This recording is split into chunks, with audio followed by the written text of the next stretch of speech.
update ng bayan. Maasahan anumang panahon.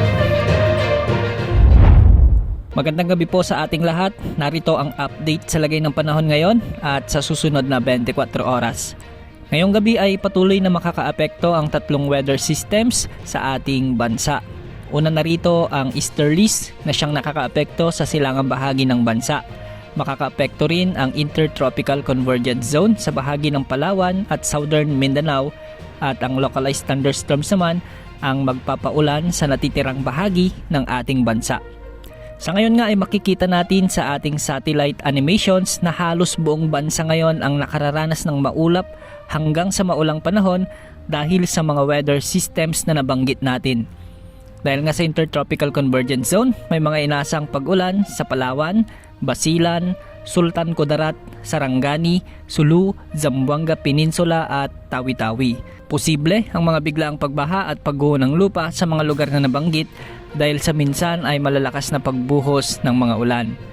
Dahil naman sa easterlies, magiging bahagyang maulap hanggang sa maulap naman ang mga kalangitan na may tsansa ng mga isolated rains ang aasahan sa bahagi ng Bicol Region, Aurora, Quezon Province, mga probinsya ng Samar at Leyte sa Eastern Visayas. Hindi rin inaalis ang posibilidad ng mga biglaang pagbaha at pagguho ng lupa sa mga lugar na nabanggit. Sa natitirang bahagi ng bansa, asahan naman ang bahagyang maulap na may tsansa ng mga kalat-kalat na pag-ulan dahil sa localized thunderstorms ngayon. At ngayong gabi nga ay may mga posibilidad ng pag-ulan dahil sa localized thunderstorms sa bahagi ng Ilocos Region, particular sa La Union, Pangasinan at Ilocos Sur.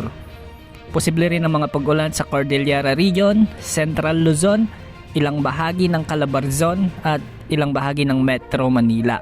Posible rin ang mahihina hanggang sa katamtamang pag-ulan sa ilang bahagi ng Mimaropa, Negros Island Region, ilang bahagi ng Cebu Province at Bohol. Magpapatuloy ang epekto ng intertropical convergence zone hanggang sa mga susunod na araw, kaya pinag-iingat po natin ang lahat sa mga pagbahang posibleng maidulot nito, lalo na sa mga nakatira sa mabababang lugar at sa mga lalawigan na ilang araw na ring inuulan. Sa ngayon, malabo naman ang posibilidad na may mabuong bagyo o low pressure area sa susunod na 3 hanggang 5 araw na maaring pumasok sa ating Philippine Area of Responsibility. Banayad hanggang sa katamtaman naman ang mga pag-alon sa ating mga karagatan at walang nakataas na gale warning, kaya malaya ang mga mangingisda na pumalaot sa ating mga sakop na karagatan. Yan ang update sa lagi ng panahon. Ito po ang weather update ng bayan. Maaasahan anumang panahon.